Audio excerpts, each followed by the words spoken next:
Reddit is a platform with a wide array of innocence. Underneath that surface, however, you'll probably discover things that you're probably not supposed to see. Well, tonight, we'll be diving headfirst into a post that I found on the Legal Advice subreddit. This is their story. On May 9th, 2020, at 9:04 p.m., a Redditor of the name ThroLADogs29291 would make a post on the Legal Advice subreddit asking for help about their missing neighbors.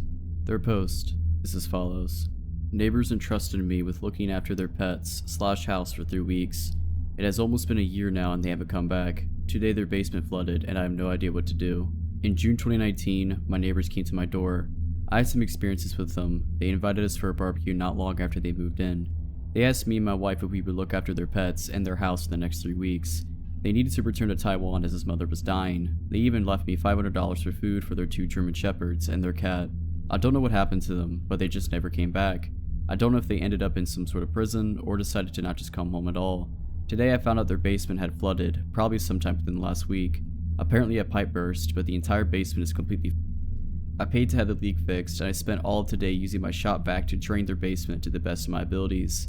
Between this and when their dogs need surgery, I have spent several $1,000s of my own money, and frankly, the damage to the basement was pretty awful. I don't have their insurance paperwork, and I don't really know if I could even do a claim for them. On top of this, his 2 giant German Shepherds, while they are amazingly good boys, it is becoming almost too much for us to handle. Their last name is extremely common, and their Facebook profiles are private, which gives me very little avenue to tackle this down. Timeline. June 7th, 2019. Neighbors asked me if I would look after their pets and their house while they were handling the death of his mother back in Taiwan. Told me 3 weeks at latest. July 1st. Neighbors sent me an email stating they needed some additional time to handle his father's affairs. He apologized and said he would be back by July 15th at latest. July 21st. Sent him an email asking what was going on, explained how we were going on vacation in August. Never got a response. July 31st. Tried calling him on a cell phone number that he gave to me. It said it was no longer in service. August 14th, went on vacation, had my brother look after all 4 dogs for the next week. September 2nd, emailed him again, no response. September 3rd, tried to reach him and his wife via Facebook Messenger, no response. September 6th, ended up moving his 2 dogs, 1 cat into our house as they seemed extremely miserable. I ended up disassembling part of our joint fence to allow his dogs to use their outdoor area. November 19th, one of his dogs started showing signs of being ill, brought him to the vet, turns out he was suffering from a medium severity case of IVDD. He ended up requiring surgery, which we paid for. January 21st, 2020. Sent him another email and never got a response. Today, when I was bringing his mail into his house, I noticed it smelled pretty awful and I quickly discovered his basement and it had about a foot of water in it. Some other points here. I'm assuming they have some sort of auto payment for bill setup because they still have water, cable, and internet. I am unsure where exactly the husband worked. I know he said he was an engineer, however I cannot find his LinkedIn profile so I don't know what company. Their last name is a very common name, so it just gives me tons of Facebook results. Strange. My first theory was that the neighbors possibly ended up dying or they're stranded in Taiwan. The first thing I would do is report them missing, which a bunch of other Redditors also agreed with. One particular comment I saw made by a Redditor named MTLMike85 listed most of the things I would do in this situation. Their comment is as follows. Call the city to report the water leak or suspicious smell, and explain that the house has potentially been abandoned. Write an email to your neighbors, updating them on the situation, and mention that you advise the city the house has been potentially damaged due to you not getting any more responses from them and a significant amount of time has passed. Advising the city would allow them to take appropriate actions and bill them. You'd be doing your part as a concerned citizen without having to take the risk of being stuck with the bills for repair service. If your neighbors still pay their home insurance and respond to your email, they will hopefully be able to make a claim to take care of the damage. If they get upset that you said the house may have been abandoned, you could say that you were doing this to ensure the city took charge to prevent significant damage to the property. From that point on, however, whatever happens is out of your control and out of the scope of your responsibilities as a house sitter, considering the owners no longer have a number in service and are not responsive, and have elapsed the time frame you mutually agree upon to be a good neighbor. I like this way of going with things. Telling the city that the house was potentially abandoned and that the house now has damage can alleviate the responsibility from OP. OP from then on shouldn't have to deal with the possible charges for any future damage that is done to the house. Another Redditor brought up a good idea as to how to figure out what are the full names of OP's neighbors, and which OP would reply. Those comments are as follow.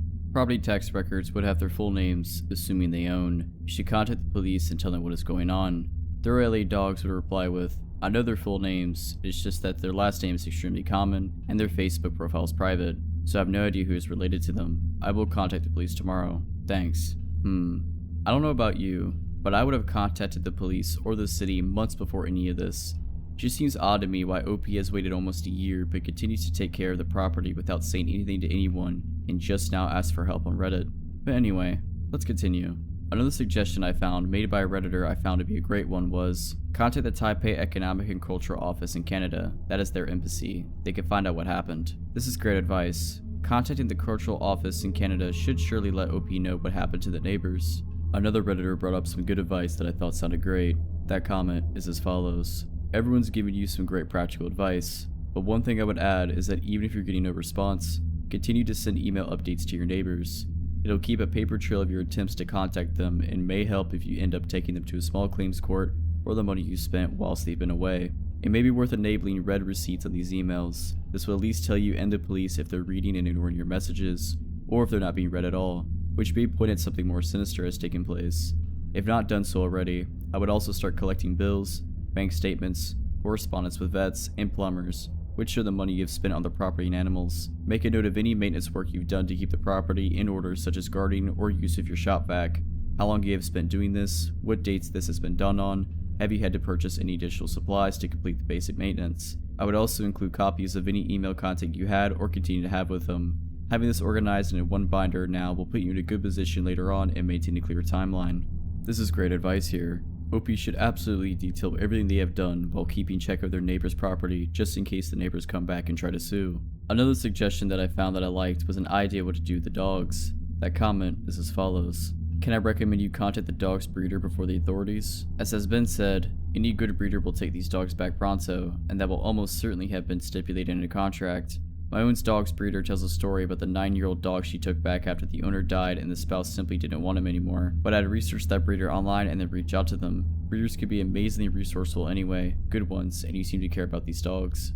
I like this suggestion as well. Knowing that the dogs are in good hands from a good breeder could give the dogs a better chance of adoption if the neighbors ever come back. So, after all of this, what really happened to Throw LA Dog's neighbors? Did they end up missing, deceased, or did they possibly abandon their property? Well, after scrolling through their Reddit accounts, it was clear that it was a throwaway account due to this being their only post.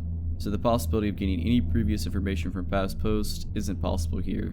They didn't leave a lot of replies to Redditors either on their post, so not a lot of information was given except for what they gave in the post. Well, luckily, about 4 days later on May 13, 2020 at 9:58 p.m., Throw LA Dogs would make a whole new post detailing their update to the situation. The update is as follows. Good news. I followed everyone's advice and reached out to the police and the embassy, explained the situation, and gave them a bunch of information. Tonight I got a phone call from them, explaining they just decided to stay much longer and spend time with family and friends. They apparently asked his wife's brother to come and collect the animals and get the key a long time ago back in August, but never followed up on it. He apologized and said he was sorry, and he gave me 2 options. Asked if I wanted to keep his pets since I have had them for so long, or he will push his stepbrother to come get the animals. Apparently the animals don't really mean anything to him or his wife, which I feel is quite. He apparently can no longer access his email and passed me along a new email address and phone number I can use to contact him with, but told me he doesn't have plans to return to Canada anytime soon. I mentioned the water damage and he just said they could buy a new house or get it fixed when they get back. He was also quite confused and somewhat annoyed about the links we went to get in touch with him. He didn't understand why we reached out to the embassy. He then offered to send me a bunch of money to square away the inconvenience, and that was more or less of it. I don't know if it's a cultural thing. However, I feel kind of pissed off how little and his wife seem to care about the pets and his house. Anyways, me and my wife are going to keep the pets simply because, well, I don't think either of us can part with the dogs and his cat at this point. Well, at least we received an update. Personally, I see a lot of red flags here. One being the fact that the neighbors were apparently annoyed with how OP tried to contact them. If I were staying longer than expected on a trip and told a neighbor to keep an eye out on my dogs, I would let them know I was going to be away longer. It's very weird how careless they were of their property back home and would basically just abandon it. But anyways guys, hope you all enjoyed this video. If you did, consider liking this video and subscribing to my channel. I also have a Patreon in the description, so if you wish to support me on there, it's much appreciated. Let me know down in the comments what you thought of this post. Did you think it was real or fake? Personally, I thought of this to be fake. There's many things that I feel like OP would have done immediately if this was real, but if it is real, I'm glad they were able to put the situation to bed. But as always guys, Have a nice day.